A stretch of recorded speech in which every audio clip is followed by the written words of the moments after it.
প্রথম প্রথম মামলা হিসাবে চানখারপুলের এই ৬ জন বিপ্লবীর হত্যাকাণ্ডকে কেন্দ্র করে যে তদন্ত সেটি সম্পন্ন করেছেন। আমরা আপনাদেরকে একটা ভালো খবর দেওয়ার জন্য আজকে আহ্বান জানিয়েছি। আজকে এই আন্তর্জাতিক অপরাধ ট্রাইব্যুনালের এই পর্যায়ে আমরা জুলাই-আগস্টের ৫ তারিখে, বিশেষ করে ৫ই আগস্টে এই রাজধানীর চানখারপুল এলাকায় ৬ জন ব্যক্তিকে, আমাদের জুলাই-আগস্টের বিপ্লবীকে গুলি করে হত্যার দায়ে এবং চানখারপুলের এই অংশের, বিশেষ করে একটি অংশের যে ৬ জন শহীদ, সেই ঘটনাকে কেন্দ্র করে তদন্ত রিপোর্টটি সম্পন্ন হয়েছে। গতকালকে তদন্ত সংস্থা আমাদের কাছে সেই রিপোর্টটি হস্তান্তর করেছে। সেই রিপোর্টে ৮ জনকে আমরা আসামি হিসেবে পেয়েছি।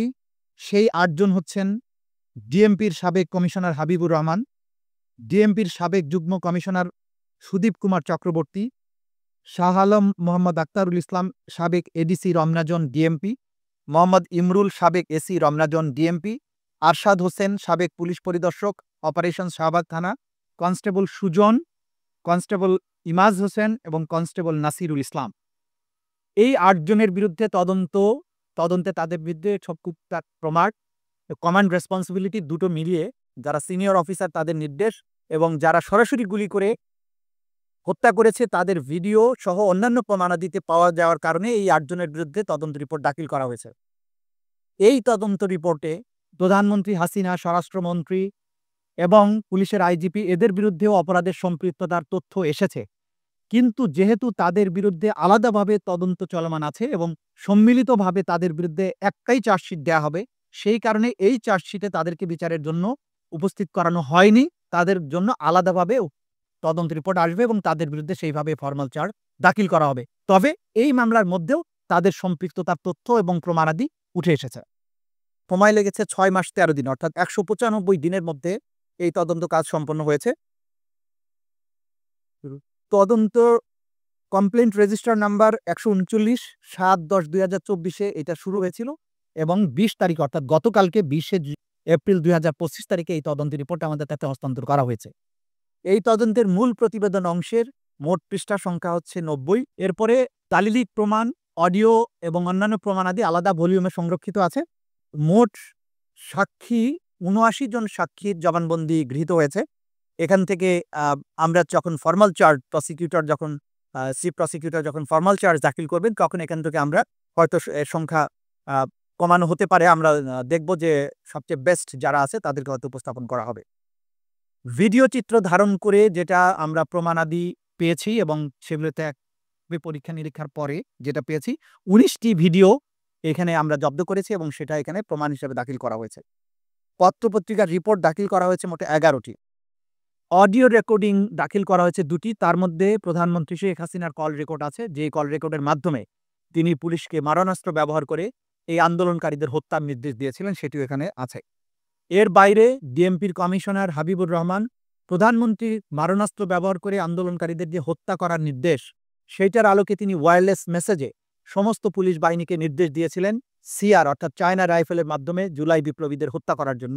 সেই অডিও রেকর্ডটিও এক্সামিন করে সেখানে প্রমাণ আকারে দাখিল করা হয়েছে। বিভিন্ন বই এবং রিপোর্ট দাখিল করা হয়েছে ১১টি।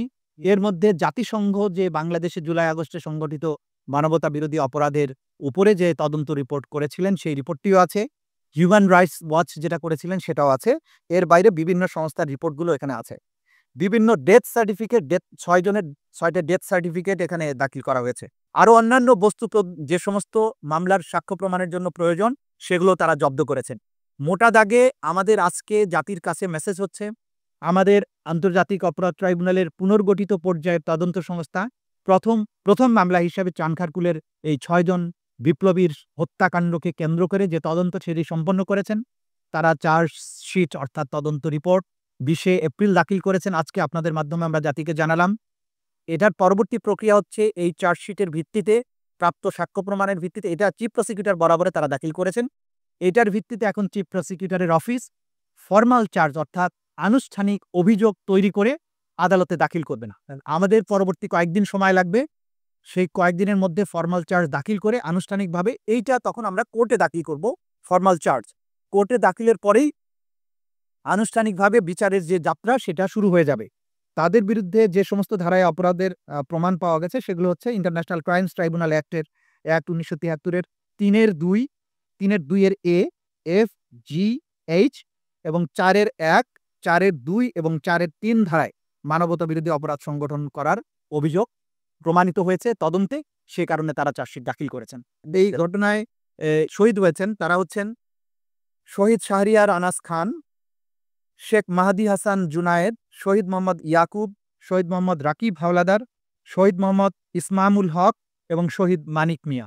এই ৬ জনের হত্যাকাণ্ডের ঘটনার সাথে এই চার্জশিটটা, এর বাইরে এই এলাকাতে আরও মানবতা বিরোধী অপরাধ সংঘটিত হয়েছে বিভিন্ন সময়ে, সেটার জন্য কিন্তু তদন্ত অব্যাহত আছে এবং সেটার জন্য আলাদাভাবে যারা পারপিট্রেটর ছিল তাদের বিরুদ্ধে এই তদন্ত রিপোর্ট যথারীতি আবারও জমা হবে অন্যান্য ঘটনাগুলোর প্রেক্ষিতে।